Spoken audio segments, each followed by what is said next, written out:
Okay, my name is Nell Leyshon. I'm a novelist and a dramatist. I write for theatre, first woman in history to write for the Globe. I also write for radio, huge career writing for Radio 4 and Radio 3, which is continuing. And I've come here today to talk about my childhood and how my childhood has affected my writing voice and has infected my writing voice and has created my writing voice. And when I talk to you, I want to talk about the beginning of my work, and I want to talk to you about my books. And I want to give you a sense of starting at the beginning, but the problem is that the beginning of every book has another beginning. And the beginning of every beginning has another beginning until they go right back into the black before we could write, before we could say who we were and reflect on who we were. I am 5 years old. I'm sitting on a chair, but my feet don't touch the ground. I can feel the pressure of the seat of the cushion beneath my thighs. It is velvet, worn. My feet don't touch the ground and there's air between my soles and the carpet. I reach out my hands and I touch wood, honest, bare, unvarnished oak. To my left there's a bookshelf, full, and there's a fireplace. And here ahead of me is a big early Victorian sash window with a window here and a window here. And I am 5 years old and I'm sitting in my chair and I'm looking out of the window at my world, my world, my world. And there are people walking by. And these people are dressed in cotton. They hold handmade banners and some have bare feet. There's a man with a rose of thorns around his head, a crown of thorns. And there's a man with red on his hands. And I'm 5 years old and I want to know what this is that I see. I want to know what my world is. And I go to find my mother. I find her painting in her studio. She has bare feet, she has unshaven legs. She has flowered trousers, and the walls are covered in paintings of me, of my siblings, of my father. I ask her who these people are, and then I go to find my father. I know where he is. I step out into the street and around the corner. The windows are etched and I cannot see through, only I can see through. Because where it says, ye old queen's head, the curve of the queue is clear. And I can see the convex, concave world inside. And my father at the bar drinking, turning himself into a convex, concave world, altering his mind. And he's always there. I ask them about these stories. I sit on his lap. He smells. He doesn't wash, my father. He smokes and he rubs the cigarette ash into his trousers and into his turn-ups. He doesn't believe in ashtrays. I rest my head on his chest. And as he speaks, I hear a grumbling. I hear an orchestra of breathing, of heartbeat, of lungs. I slip off his lap and I slip onto my mother's lap. She too smells. She's not a fan of washing. I ask about the stories, and they begin to tell me about my world. And what they tell me is that one day, a man, a tin trader from Cornwall, came to my town. He came all the way with his nephew, and he came across the flooded moors, and he stopped his boat in Bridgewater because he thought that was Cornwall. And they rowed across the flooded moors all the way into Glastonbury. And Joseph of Arimathea and his nephew Jesus came into my town. And the people walking past the windows are coming to see him in my town. And it's a story, only it's not a story because I am 5 years old and this is my world. And later, after Jesus' death, his uncle came back to Glastonbury. Blake knew all of this. And did those feet in ancient lands walk upon England's pastures green?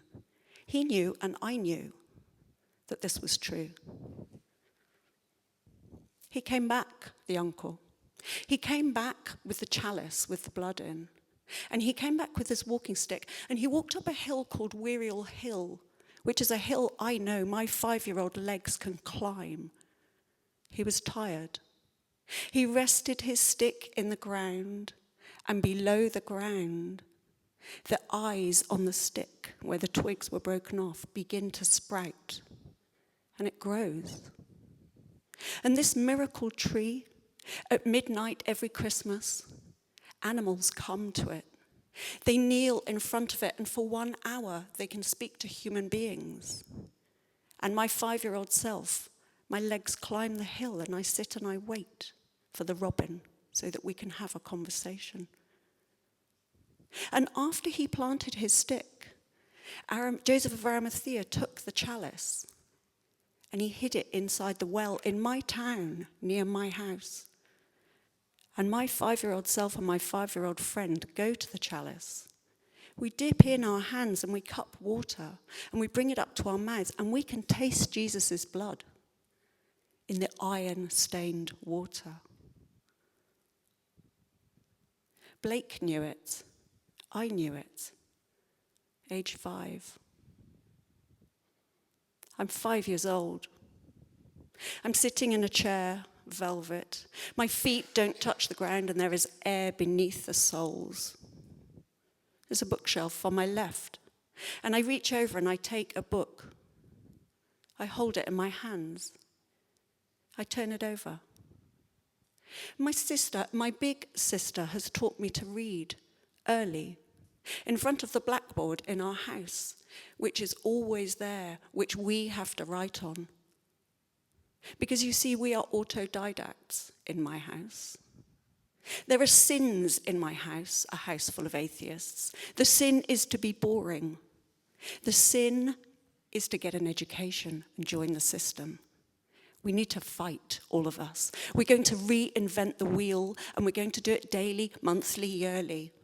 And we don't want to know what other people think, because we are us, a house of artists. I have this book in my hands. I turn it over and I look at the spine. There are empty letters where the gold has fallen out. And there's a little bus ticket marking my page. I open it. It's the 376 bus ticket, the one that takes me from Glastonbury to street, from home to school, to swimming pool. And it is the bus that passes over the river, where King Arthur, who of course is buried in my town, threw his sword. It is all there. But they're not stories. They're real, because I'm 5 and this is my world. And this book is on my lap. I open it. I can read. I look down at the page and I begin to read, only I read aloud. And I hear my voice in the room. And as I read, the words become music. They've left my body and they have become music. And my body has become an orchestra because I am playing my body. My voice, my ribs, my lungs, everything is a musical instrument. I don't know what it is that I feel, but I know it is too much for me. And I have an idea that what I need to do is create a box inside me and place these things, these feelings inside, and I'm going to close the lid and I'm never going to open it. Because this is my secret. And I will never, as long as I live, tell anyone my secret. I'm 6 years old. I'm standing up. I'm on the passenger seat and my father is driving, and it's the two of us. A rare, rare thing in a family of many siblings. Secret siblings who I will one day find out. Secret marriages, secret families. We're driving over the Severn Bridge. We're going back to the land of my father. He drives, he smokes. Players number 3. He taps them, tap, tap on the packet before he puts them in his mouth. Loose threads of tobacco, the smell. The circle at the end, no filter, like a moon of tobacco that is going to kill him many years later. He's driving fast, and I say faster, faster, and he drives faster. There are no seatbelts. We don't believe in seatbelts like we don't believe in education, like we don't believe in received anything. We're reinventing the wheel, and he's driving the wheels. And we enter Swansea. We go straight to the market. It is prawns for me, prawns wrapped in newspaper. And for him, lava bread. And the women have come in from the coast in their national costume, every single one of them selling. It's very beautiful. I'm 6 and I know what I'm seeing and I know it's going. We go to the bookshop. Ralph the Books. He's saved me magazines, he saved me comics. And I listen to him and I listen to my father talking about the old days. The Coffee Boys, Dylan Thomas, Larne, the life that they had in Swansea. And then we go to see my aunt in the small terraced house, which I think is a huge world, and when I revisit it later on, I realize it is tiny. It is 4 streets, but to me it is a huge, huge world. He's bored of me, my father. I'm his 6th child, only I think I'm his 4th. He sends me out with money to the sweet shop. I walk out and I buy pear drops.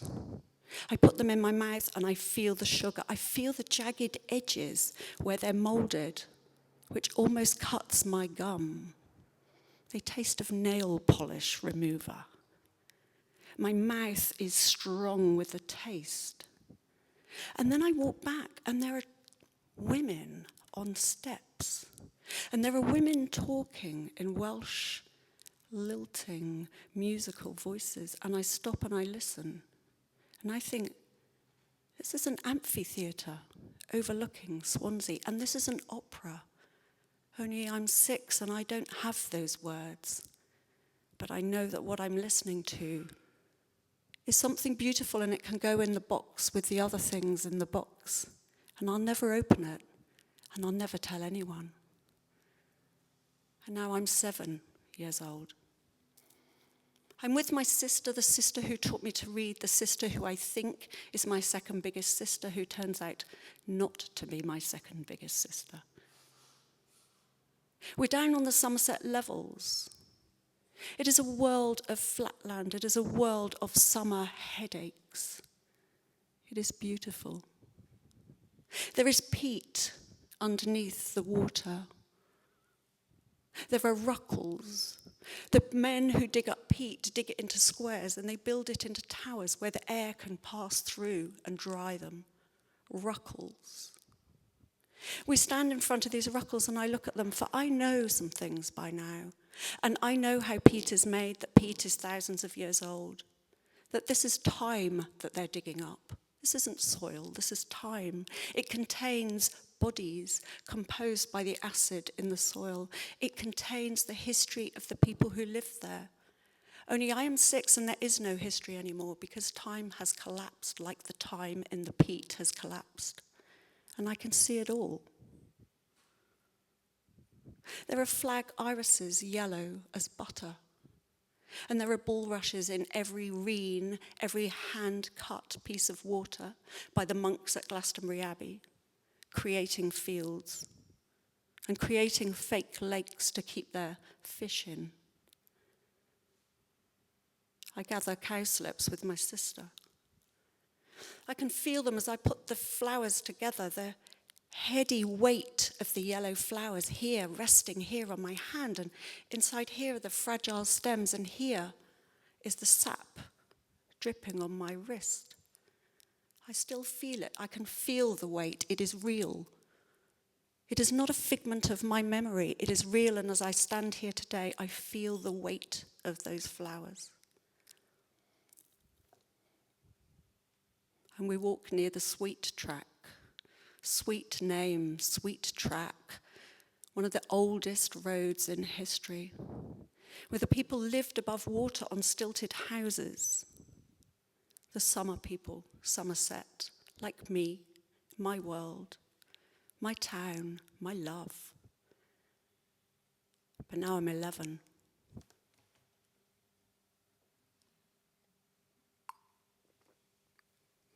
I'm 11 years old and we move. I leave behind my town, my love, my stories. And we move to a village. And though it is only 6 miles away, it is a world away. It is a different life. We move into a house older than Chaucer, with walls this thick and a thatched roof.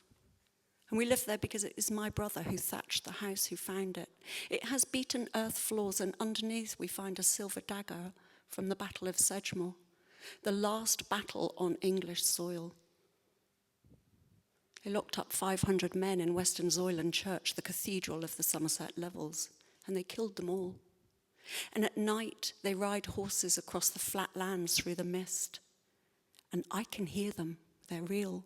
I hear the bridles. I hear the cries. I hear them calling out. My village is between two hills. My body begins to imitate the landscape. There are hills, there are dips, and then there is a stream of blood. There are 14 farms, and I'm young enough to adopt personas, to move in amongst the people in the farms. There's an old man in his 70s. He still wears a suit to farm in, and there are no buttons, and he does it up with string. He came from the orphanage when he was 10. He hasn't been paid 1 penny in his entire life, and he's lived on the farm. He sleeps downstairs, and he sleeps in his suit, and he sleeps in a room full of apples, the storage space.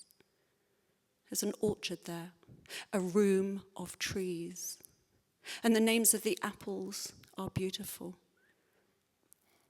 And the names of the diseases of the apples are as rich as anything Shakespeare ever wrote. And I'm the observer. I'm watching them. I'm watching them and I'm listening to them.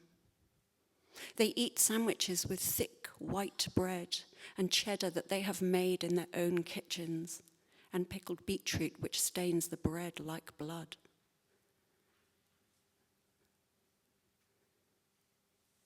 I am 25 years old. I'm in Madrid and I've run away from my own success. The world of commercial work is not for me. I turn down money. I turn down offers. I'm sitting in Madrid at a table and it's a hot day. The green blinds are down so that the sun doesn't come in, and in front of me there's a typewriter, and it sits and it waits. I take a piece of white paper and I put it in, and I hear clunk, clunk, clunk as the paper gets taken up into the feed, and the letters are waiting upside down in a semicircle, back to front, reversed, waiting, waiting, mirror image. And my fingers are waiting, but I don't know what it is that I'm going to write. And it is then that I realize that reinventing the wheel is possibly one way of doing things, and that perhaps I need another way. But there's something deep inside me stirring, and I don't know if it's anything to do with this box inside me, but something is stirring. But 2 weeks later, I find out that what is stirring inside me is a baby. I'm 27 years old. I'm in the university library. My baby is in the arms of a childminder. I'm pregnant when I come for my interview, and they laugh. And I say, but you don't know me. Take me and I'll show you. And I'm learning. A different way of learning. They take my head apart and put it back together. And there's a course called creative writing, and it runs in both years. And I think, oh, if I do that now, I'm going to be in trouble because I'll never be able to sit in a lecture again. I know, you see, I know. So I wait. And I do the second course. And I'm in the library. They've asked me to do something, but I've got a notebook with me and a pen. And I begin to write, but there's something about my handwriting on the page, and there's something about self-consciousness. I recognize myself too much. I see myself. It is true self-consciousness. And besides, the box is securely locked. I'm 32 years old. I'm living by the sea where I live now. On my lap is my second son, the child who closes the womb, my last one. I have to do this, and I have to begin now. And there is a loneliness. I know no other writers. But I begin, and I'm driven by something other than me. I'm driven by something inside me. And I begin. And it's hard. And I think back to my family. And I think back to my mother and the paintings. And I think back to how she was at St. Martin's painting and how she spent those years learning and learning.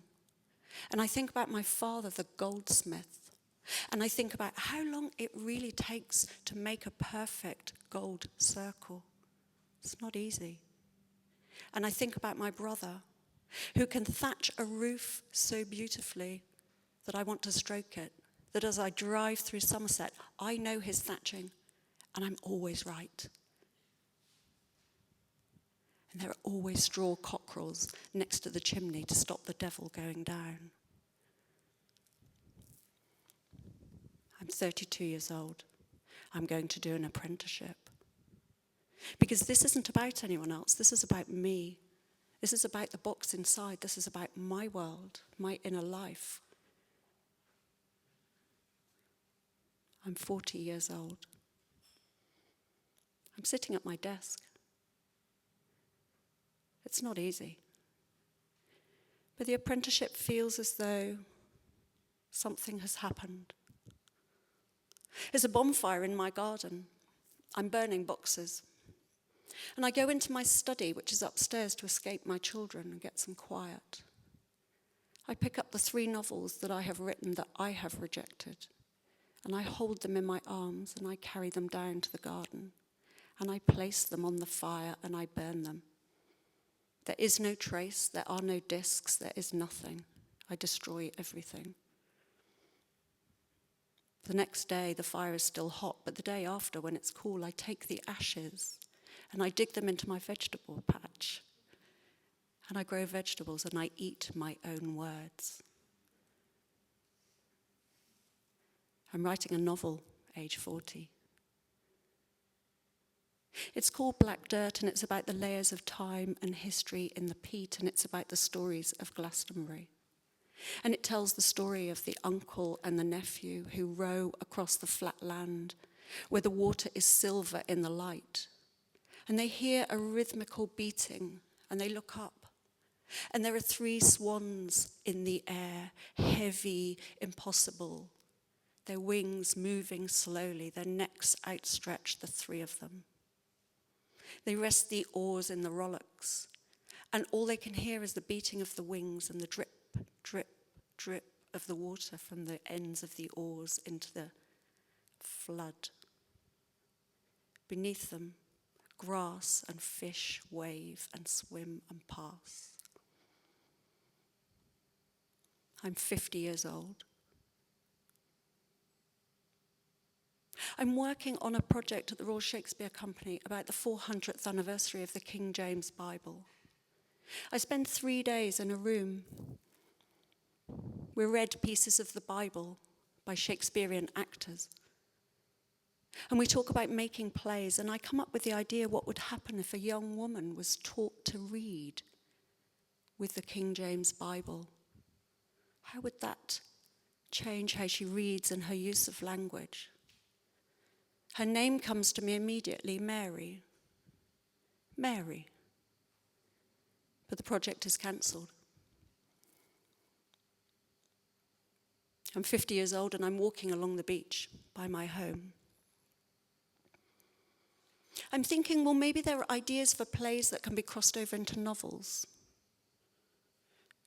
And in that exact moment, in that hot fire of creativity, a line comes into my head. It is the year 1813, and I am writing this by my own hand. Only it comes in the voice of my childhood village. It is the year 1813, and I am writing this with my own hand. And I realize it is a maid, an illiterate maid in the village who goes to work for the vicar. And there is the entire story. Only the problem is I'm down at the beach and I have no notebook. I have nothing to put any notes in. But now I've done a long apprenticeship and I have got to the stage of trusting the deep river that runs below. And I know that if I have an idea once, I can have an idea again because I know I can reinvent the wheel whenever I want to. I go home. I begin. I become her and I write in her voice and I write in an ecstatic fury. I write through cooking for guests. I write through people staying, through changing beds, through looking after my children. I'm writing while I cook.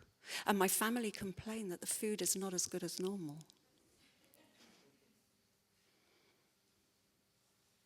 In this book, the young woman goes to work at the vicarage. She goes into a room, and there is a bookshelf full of books. When no one is looking, she takes one down. She turns it over and she sees the spine and she sees that the gold is missing from the letters. And she opens it. There is no bus ticket. But there are black marks and she doesn't understand what they are. She can't read and she can't write. But she's as clever as me. She's as smart as me. And the vicar is going to teach her to learn to read and write. And the very, very first words that she's going to learn are "in the beginning was the Word." And now,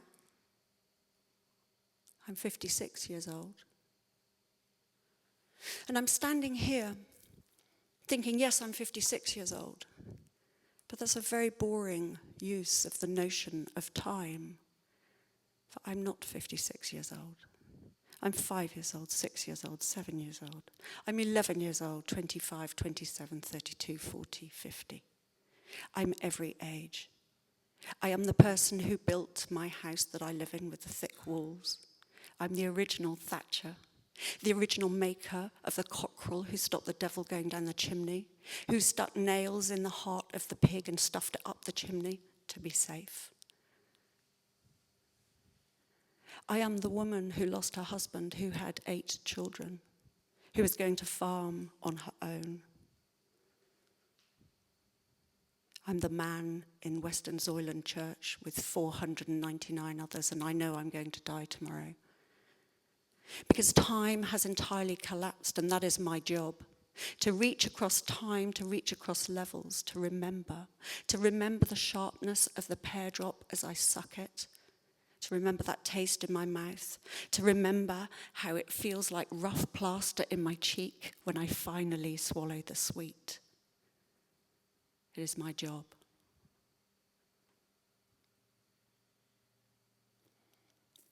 I started by saying about beginnings.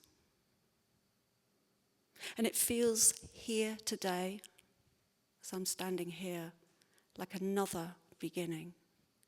Because that's the thing about reinventing the wheel and being fresh and bringing new ideas and passion and love. And that is the thing now that I have finally opened the box and begun to tell people what it is that I put inside the box, age 6, that I have nurtured and cared for. And now we're going to see what comes out of it. Thank you. Thank you.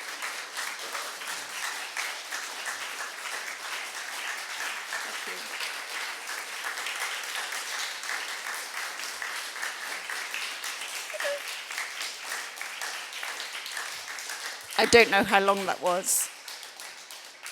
I have no idea how long it was. Time. I don't do time. But we've got time for a couple of questions, I think. If there are any. Yeah, there kind of is no process. I made it up. It's not written.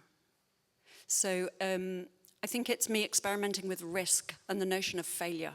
And I have this thing at the moment that sort of I think it's my father being channeled and my mother being channeled, actually. But it's something to do with the system. And I think writers have become part of the sort of, I don't want to be crude about it, the capitalist system. But I think we're being rubbed away at the edges and we're becoming, I think it's, if I just go back, I think writers have always been cranky autodidacts.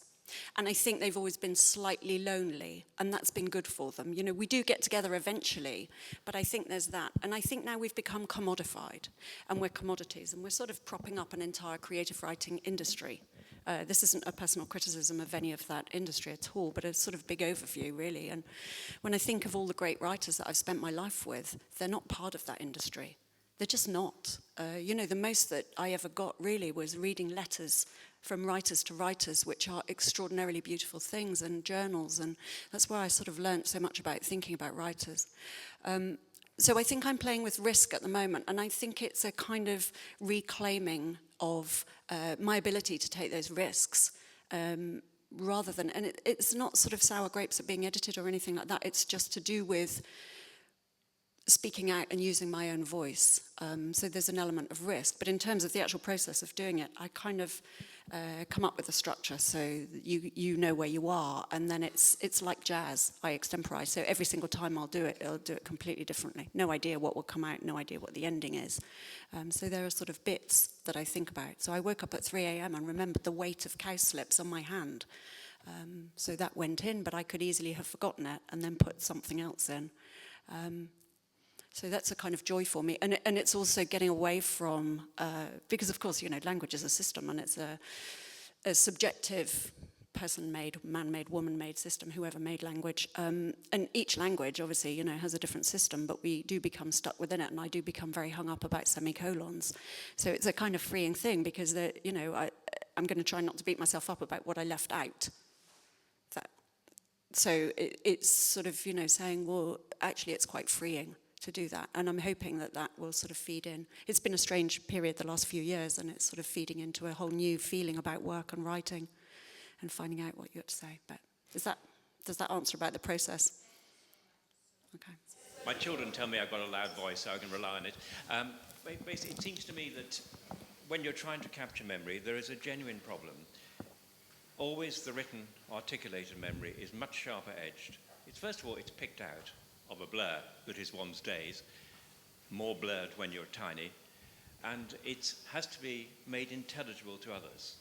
And because you have to make it intelligible to others, in a sense you traduce it.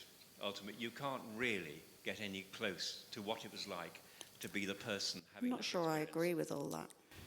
Yes, well, perhaps you're different from me, but it seems to me that actually it's really interesting. It's really interesting how we change memory. I mean, what I'm trying to get over, I suppose, is I'm not interested in accuracy, even though they are very accurate, all the memories that I describe. I'm trying to get over how rich that was at the time for me. And if I wouldn't do that to you, but my memory is so extraordinary about my childhood and how many conversations I overheard.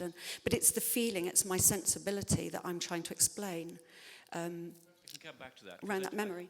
It's not an issue of accuracy. In fact, accuracy, in a sense, traduces something precisely by giving it sharper edges than it had at the time. That's what is so frustrating and elusive, even about trying to remember one's childhood, never mind to articulate it and make it intelligible to others in a memoir or a work of art.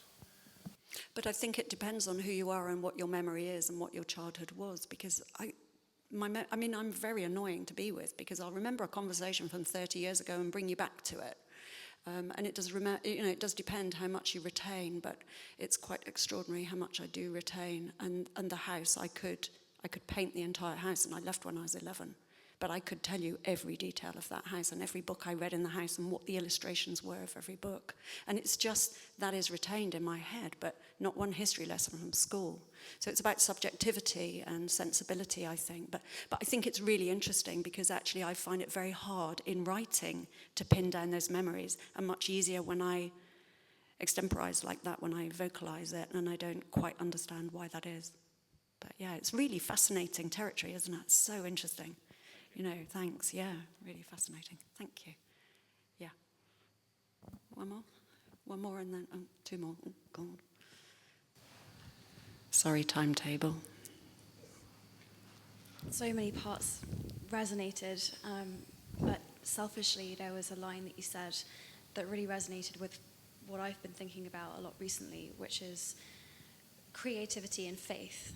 And I'm just curious whether you had a specific experience or moment, or maybe a series of moments that led you to trust and believe in this. You called it like an underground river or source that runs underneath, that fuels your creativity, and not like a conversion moment, but almost. Yeah. Has No, there been something that I think that would simplify it. I think that would simplify it. I think for me it was really hard. I came from a family that really didn't believe in education. And actually I would have found it very difficult to structure even that piece without some kind of formal education. And it's great to be rebellious and bohemian, and I think my dad had grown, was side by side with Dylan Thomas, and they were great mates. And I think my dad was brilliant with language, but he was friends with Dylan Thomas. So I think that was all a reaction, and my mum's was a reaction. So it took a very, very long time for me to have faith. And I do always say this because I think it's important. And in my experience, I've taught for many, many, many years as well. And in my experience, women find that a harder struggle. And part of that is the way that we're cultured. I don't know, a sort of refusal to put our voices out there, to even accept my own creativity was quite difficult. But I had this sort of image of putting bricks inside myself, so that I was slowly building a brick wall. And what's very interesting is now, because I've come the really hard way, because if you reinvent the wheel, I can tell you it's really hard. And if you do it on your own, it's really tough. But I think then you become quite strong, and suddenly I feel really, really strong around it. And my, what I would have said was my battle with self-esteem for so many years, I'm just so bored of it. I've moved on from it. It's, and I think, being ill and coming through that. So, yeah. But I think it's hard won. And I was also writing all of that time with 2 young children, isolated in a town where I still live, and I call it sort of radical suburbia, with no writing friends or intellectual friends, and very little stimulation actually, apart from the people I taught. And that's tough. That's really tough. So I wouldn't recommend that. And motherhood is supposedly about selflessness, and writing is about having that space and inhabiting that space. I think we've got to be really quick, because I'm sure. In Patti Smith's book, The M Train, this cowpoke appears in her memory. I don't know how many people have read this, but he says, it's not so easy to write about nothing, and this is basically the line that gets her writing through. And I just wondered if you'd read that, and The Wall Gatherers, which is a wonderful little book and if people haven't read it, as an image of a child looking through a window. And all of her work, of course, is in the first person, and she has... Patti Smith. Patti Smith. Her writing, she has a voice. It's not equal. You can bring the literary critics on and say, well, yes, it's uneven, but the voice is incredible. Yeah, I mean, Patti Smith was my heroine growing up, because as a young woman, I think it's very interesting. You have to look across all of the young women that there are, or the women in the next generation above. And I'm sure this is the same for men, but you kind of need to identify what kind of woman you are, because there's many ways of being a woman, very, very many ways of being a woman. And we do have things that we find in common that we talk about, but there are many ways of being a woman. And I rejected a lot of ways of being a woman. I found, at times I thought I might be a sort of gay man trapped in a woman's body or something complicated like that. I didn't think I was lesbian, but I kind of couldn't understand how I had this slightly different mind.